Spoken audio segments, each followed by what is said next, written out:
आदाब नाज़रीन, पेश है इस वक्त की खास खबरें।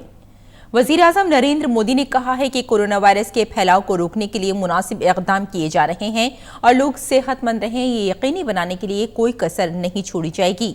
वज़ीर आज़म ने कोरोना वायरस से मुकाबला करने में डॉक्टरों, नर्सों और तिब्बी एहलकारों की सख्त मेहनत और ताउन की सताइश की।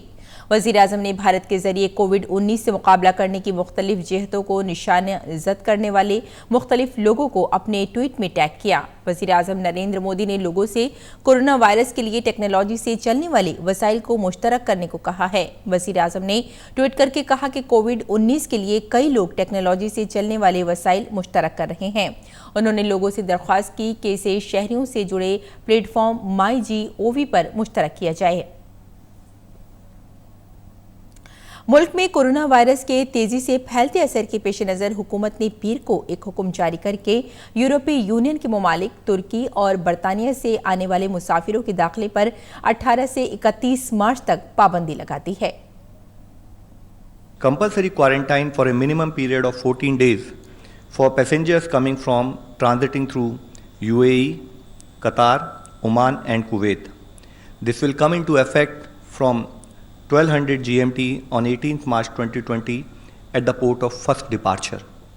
Travel of passengers from member countries of the European Union, the European Free Trade Association, Turkey and the United Kingdom to India is prohibited with effect from 18th March 2020.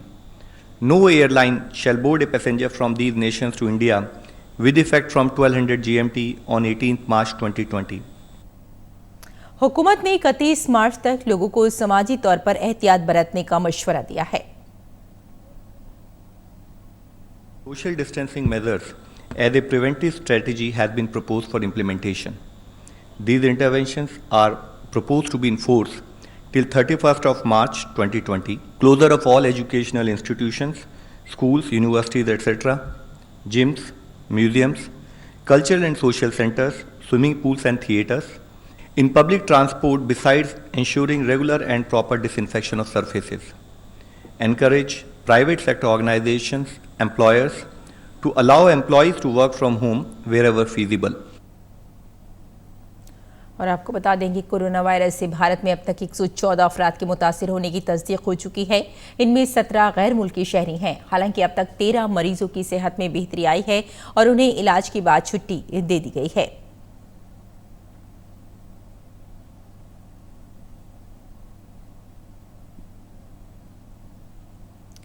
Madhya Pradesh में हुकूमत को एतमाद का वोट हासिल कराने के लिए बीजेपी ने सुप्रीम कोर्ट का दरवाजा खटखटाया है।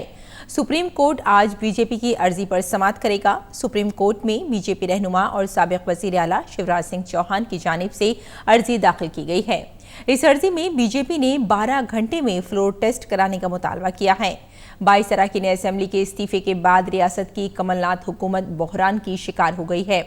बीजेपी का कहना है कि कमलनाथ हुकूमत अक़लियत में है, जबकि बरसर इक़्तिदार कांग्रेस पार्टी इल्ज़ाम आयद कर रही है कि बीजेपी ने उनके अरकान असेंबली को यरग़माल बना रखा है। सुप्रीम कोर्ट आज बहरिया में खातून अफसरों को मुस्तकिल कमीशन देने के मसले पर फैसला सुनाएगा।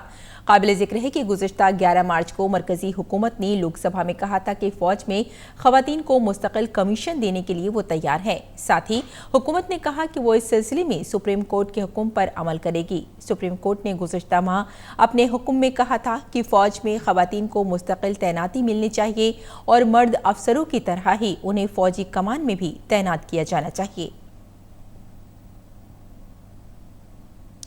सुप्रीम कोर्ट ने सभी कानूनी मुतबादिल को बहाल करने की दरख्वास्त करने वाले निर्भया इज्तिमाई इस्मत दरी और कत्ल के मुजरिम मुकेश सिंह की अर्जी को खारिज कर दिया।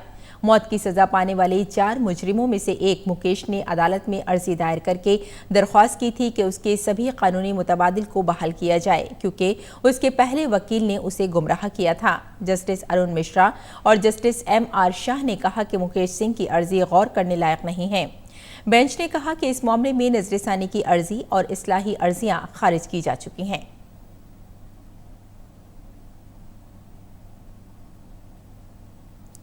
तो नाज़रीन, इस वक्त की खास खबरों में फिलहाल इतना ही। इजाजत दें। आदाब।